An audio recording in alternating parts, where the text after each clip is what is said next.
Di pesisir utara Jawa, angin laut berhembus kencang, membawa aroma garam dan suara riuh kapel-kapel yang bersandar di pelabuhan Tuban. Para nelayan dan pedagang tiba-tiba terdiam.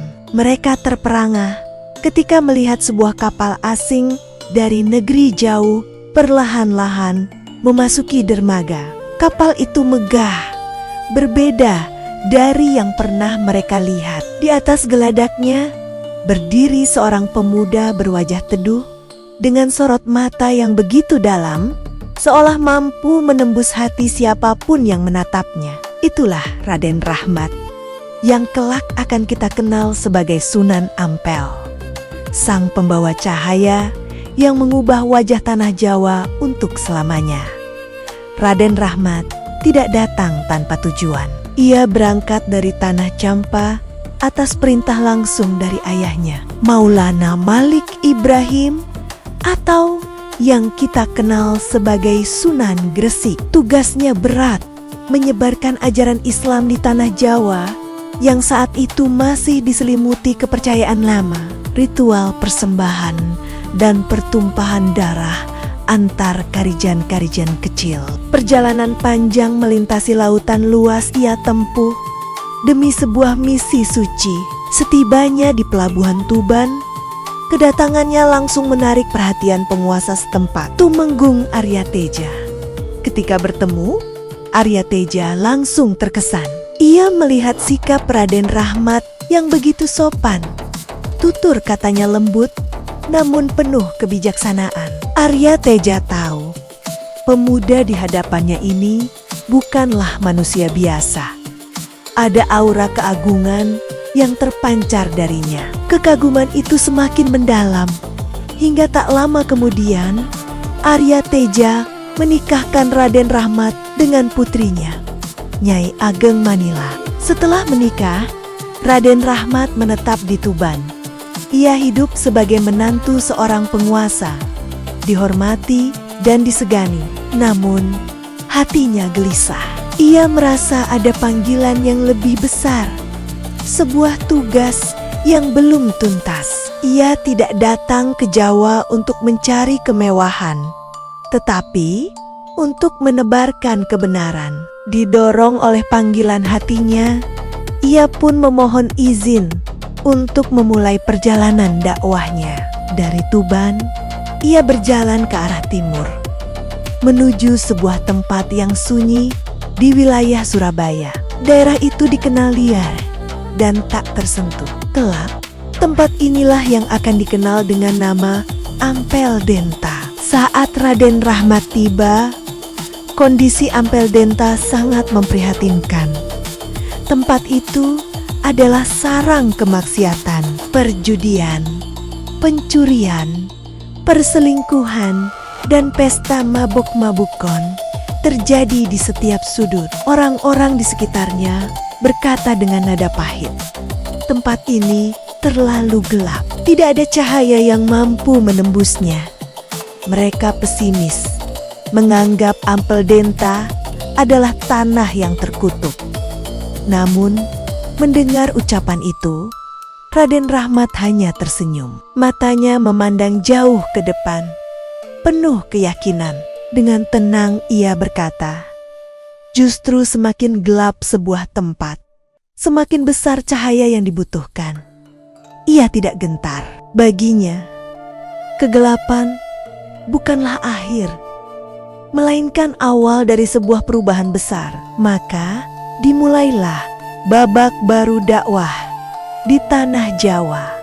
Sunan Ampel tidak datang dengan pedang atau paksaan. Ia memulai dakwahnya dari rumah-rumah kecil, dari hati ke hati. Ia tidak mengancam dengan neraka, tetapi merangkul dengan kesabaran dan kasih sayang. Ia mengajarkan tentang kebaikan, kebersihan hati, dan martabat manusia. Pendekatannya yang lembut dan penuh hikmah perlahan-lahan menyentuh hati masyarakat Ampel Denta yang keras. Satu persatu, mereka yang tadinya hidup dalam kegelapan mulai merasakan kehangatan cahaya iman. Melihat antusiasme masyarakat yang mulai berubah, Raden Rahmat menyadari bahwa perubahan ini harus diwadahi. Ia membutuhkan sebuah pusat pendidikan untuk menanamkan nilai-nilai Islam secara lebih mendalam. Maka, ia pun mendirikan sebuah pusat pendidikan yang kelak menjadi legendaris. Pesantren Ampel Denta. Pesantren itu tidak dibangun dari harta atau kekuasaan, melainkan dari semangat gotong royong dan cinta dari masyarakat yang baru menemukan hidayah. Kabar tentang pesantren di Ampel Denta menyebar cepat ke seluruh penjuru Jawa.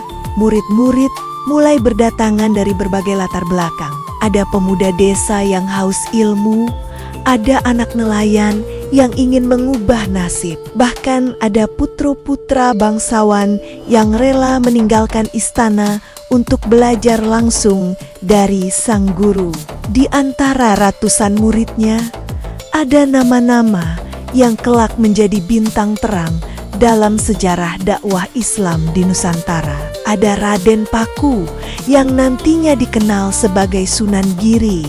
Ada Raden Kasim yang akan menjadi Sunan Bonang. Ada pula Syarifuddin yang menjadi Sunan Derajat. Dan yang tak kalah penting, ada Raden Fatah, seorang pangeran yang kelak menjadi Sultan Demak pertama. Di pesantren inilah Sunan Ampel mengajarkan falsafah hidup yang sangat terkenal, yaitu Moh Limo. Moh Limo adalah 5 prinsip untuk tidak melakukan 5 hal tercela. Pertama, moh main, artinya tidak berjudi. Kedua, moh ngombe, artinya tidak meminum minuman keras. Ketiga, moh maling, artinya tidak mencuri. Keempat, moh madat, artinya tidak mengisap candu atau narkoba.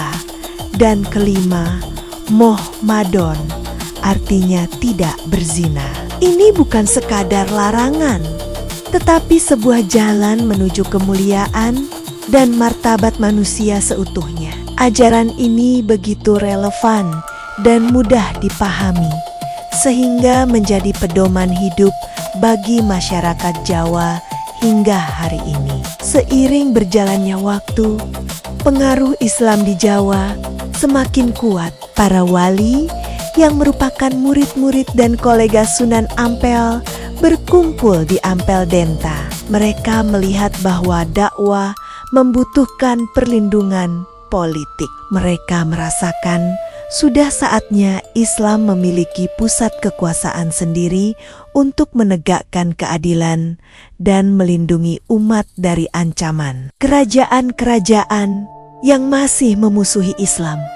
Dalam pertemuan penting para wali itu, Sunan Ampel tampil sebagai sosok yang paling dihormati. Dengan kebijaksanaannya, ia mengusulkan seorang tokoh muda yang dianggap paling layak memimpin. Tokoh itu adalah muridnya sendiri, seorang pemuda yang penuh keberanian, kecerdasan, dan memiliki garis keturunan bangsawan Majapahit, yaitu Raden Fatah.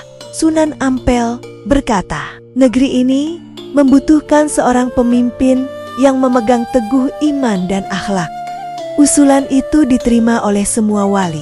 Maka dengan dukungan penuh dari Wali Songo, berdirilah Kesultanan Demak, kerajaan Islam pertama di tanah Jawa.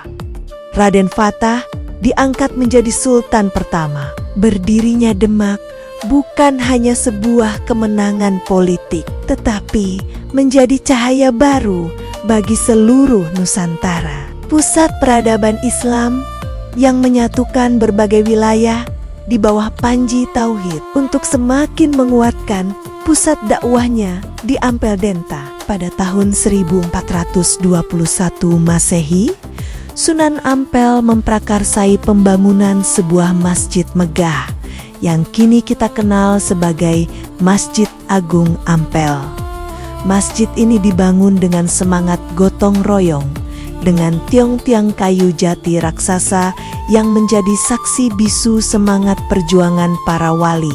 Konon, setiap malam orang-orang melihat cahaya lembut memancar dari masjid itu, seolah lampu surga turun menyelimuti tanah Ampel Denta. Masjid ini menjadi jantung spiritual masyarakat, tempat mereka bersujud, belajar, dan menguatkan persaudaraan.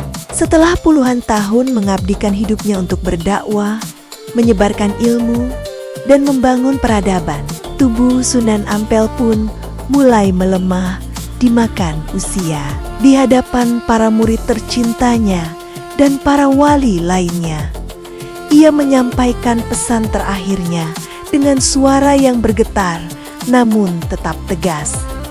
Jagalah akhlak, karena akhlak adalah mahkota bagi umat ini. Pesan singkat itu adalah inti dari seluruh ajarannya, sebuah wasiat abadi yang terus menggema hingga kini. Tak lama setelah itu, sang cahaya dari Ampel Denta itu pun mengembuskan napas terakhirnya. Langit Surabaya seakan ikut berkabut dan ribuan orang menangis, berduka melepas kepergian guru besar mereka. Ampel Denta yang dulu dikenal sebagai tempat yang gelap dan terkutuk, kini telah berubah menjadi salah satu pusat peradaban Islam yang paling dihormati di Nusantara.